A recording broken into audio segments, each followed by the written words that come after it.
Thank you, sir.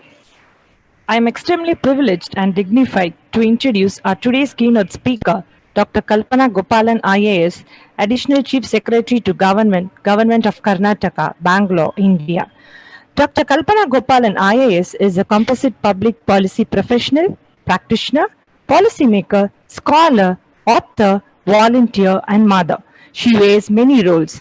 She has secured the 20th rank in All India Combined Civil Service Examination in the year 1987. Her 31 years of work experience in the Indian administrative service spans land administration, urban management, public distribution system, rural development, training, and education.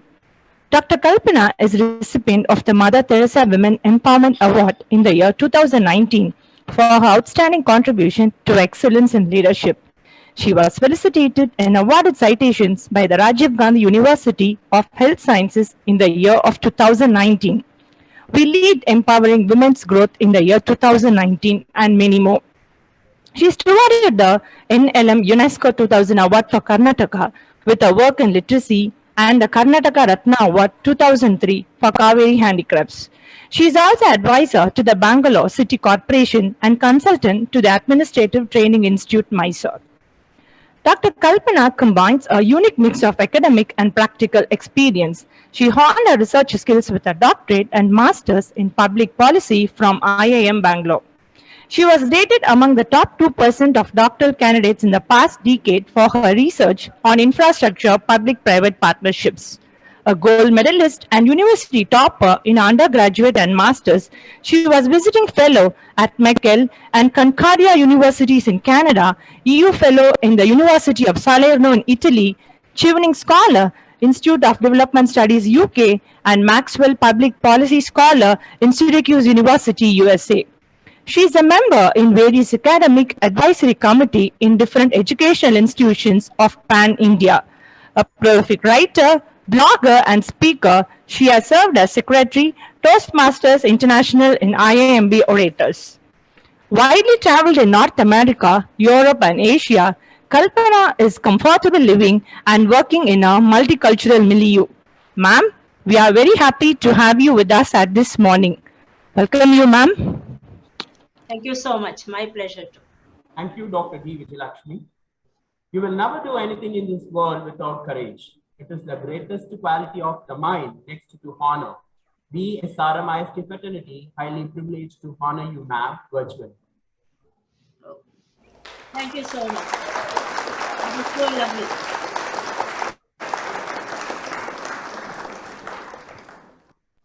Geniuses have dramatic moments of insight where great things and thoughts are born whole. Poems are written in dreams. Symphonies are composed complete. Science is accomplished with Eureka tricks. Businesses are built by magic touch. Something is not, then is. Today, we have a person with full of intelligence that blended with management. Ma'am, we are highly honored and feel magnified with your presence virtually at this morning. May I now humbly take a step to call upon our eminent keynote speaker, Dr. Kalpana Gopalan IAS, Additional Chief Secretary to Government of Karnataka, Bangalore, India. Ma'am, over to you happily. Thank you so much. Thank you for that very detailed introduction and that lovely felicitation. Distinguished dignitaries, my fellow speakers, participants, and organizers of the 3-day virtual international conference on accelerating global higher education in the VUCA prime world. Let me at the outset congratulate SRM Institute of Science and Technology, Ramapuram campus, College of Science and Humanities, for performing such an interesting experiment in these unstable and uncertain times. Indeed, this conference is an actual demonstration of the future of global higher education in a VUCA world. As Dr. Ashokan mentioned, we have today 106 participants from 7 countries gathered here. At this very moment, while you watch me on screen from India and overseas, technology has enabled us to reach across both time and geography. Therefore, I consider it a privilege to be able to deliver the keynote address in this conference this morning. How do we shape the education of tomorrow? This question has three dimensions, and I will give a quick overview of all three. 1. What is the content of tomorrow's education? 2. What is the pedagogy of tomorrow's education? And 3. What are the challenges and consequences of tomorrow's education, and how do we meet them? First, what is the content of tomorrow's education? Even before the COVID-19 pandemic, it was becoming clear that technology was advancing at a speed and pace that our moribund syllabi were hard put to catch up with. Yuval Noah Harari, in his 21 Lessons for the 21st Century, predicts a robotic future where technology and digitalization has invaded every aspect of our lives. Just look around you. It is happening as we speak. COVID-19 has only accelerated the pace. Healthcare, higher education, even entertainment has digitized and moved online. Last year, in 2020, I was hospitalized with COVID-19. While in hospital, I cleared my files, my office files on e-office, electronic office. I was interviewed by a publisher on Gmail. I bickered with my husband over WhatsApp. And I kept boredom at bay with Netflix. So, life went on as usual, even when I was in isolation in hospital. That is the lure and allure of technology. That we can work and play with so little effort and almost no pain. That we will move towards more and more technology in education is perhaps a no-brainer. It is a trend to note, but for me, not so much a matter of concern. What worries me though is our preparedness to cope with this change. We are users ignorant of the technology that we use. I am from Bangalore, and we Bangaloreans boast of being a technology capital. But our expertise is mostly in information technology with some modest advances in biotech. What about artificial intelligence, robotics, and data analytics in public goods and systems? Precious little. At the first instance, updating our higher education is a priority, but this is not enough. If usage is pervasive, then understanding should be widespread as well. If a child of 10 can use an iPad, then she can jolly well know the basics of how it works. At the second level, we need, over and above knowledge, the discernment to use technology optimally and humanely. How can data help us solve the socio-economic conundrums that we find ourselves in? How do we distinguish fact from fake amidst information overload? Our siloistic educational structure is hardly adequate to grapple with these fundamental issues.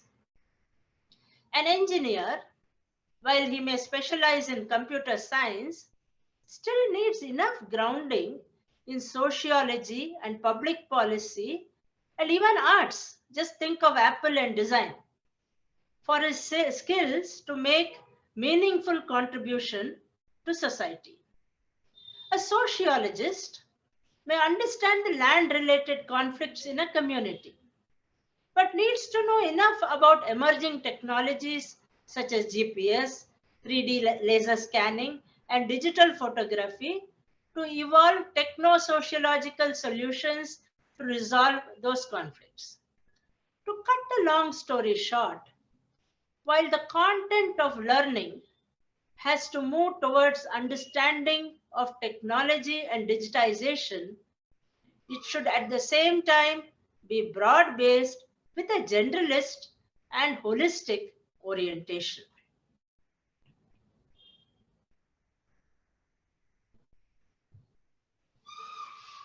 Let me now address our second question. What is the pedagogy of tomorrow's education? The obvious answer, we are going digital, going online. With an influx of new learning models available, educators are tapping into the digital revolution and adopting new technologies to help students reach their full potential. The dean speaking before me mentioned how SRM was going about this. An array of tools is available to assist, support, and perhaps usurp the stand-up teacher's hitherto unchallenged status. Artificial intelligence, chatbots, video learning, extended reality, to name just a few. But let us be mischievous and let us take a peek into the not so obvious. Technology has begun to change the roles of the traditional educational actors, the teachers and the learners. In the traditional classroom, the teacher is the sage on the stage, the sole repository of knowledge. However, because of the access to information and educational opportunity that technology has enabled, in many classrooms today, we see the teacher's role shifting to become the guide on the side, because students are taking more responsibility for their own learning. So, from a sage on the stage, the teacher becomes the guide on the side. The focus is on inquiry rather than knowledge. The teacher becomes a curator, leading the learner towards the right sources while rejecting the less credible ones. Those of you that teach know that this is no small shift. So, pedagogic underpinnings will move away from imparting and communication towards enabling, guiding, facilitating, and doing. Schools and universities will need to redesign learning spaces to enable this new model of education, foster more interaction and small group work, and use technology as an enabler.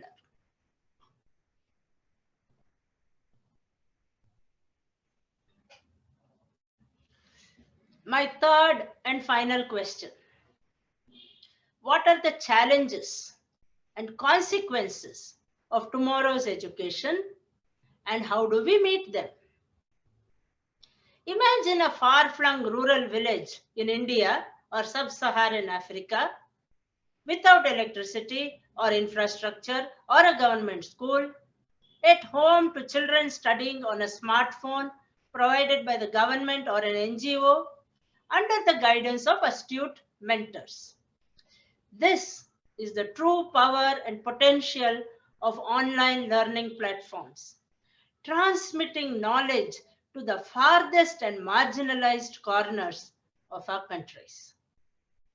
The most profound impact of technology is therefore to democratize learning. Technology has greatly expanded access to education. Rather than travel to centers of learning, information is available at one's fingertips through the internet, and opportunities for formal learning are available online worldwide through the Khan Academy, MOOCs, podcasts, and so on. opportunities for communication and collaboration have been expanded by technology. Traditionally, classrooms have been relatively isolated, and collaboration has been limited to other students in the same classroom or the same building. But today, technology enables forms of communication and collaboration undreamt of in the past. The walls of the classrooms are no longer a barrier because technology enables new ways of learning, communicating, and working collaboratively. New technologies are thus powerful tools to help schools meet the needs of ever more diverse student populations. The democratization of education raises important issues of equity. You remember just now the dean was speaking about how the urban students benefited more than the rural students, where there was a real challenge of connectivity. So the question, are schools providing students with equal access to technology? There is a digital divide that exists between the information rich and the information poor. Gender equity issues arise when girls are treated differently than boys in the use and encouragement to use technology. A student in a rural school that lacks fast internet connectivity does not have the same access to information as a student near a major city. The digital divide also extends beyond the school. More economically advantaged children usually have access to information sources through private service providers and home computers.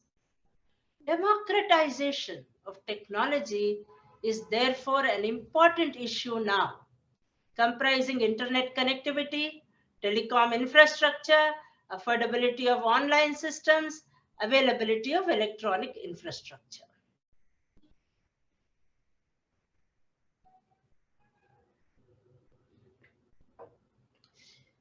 Finally, let me look closer home.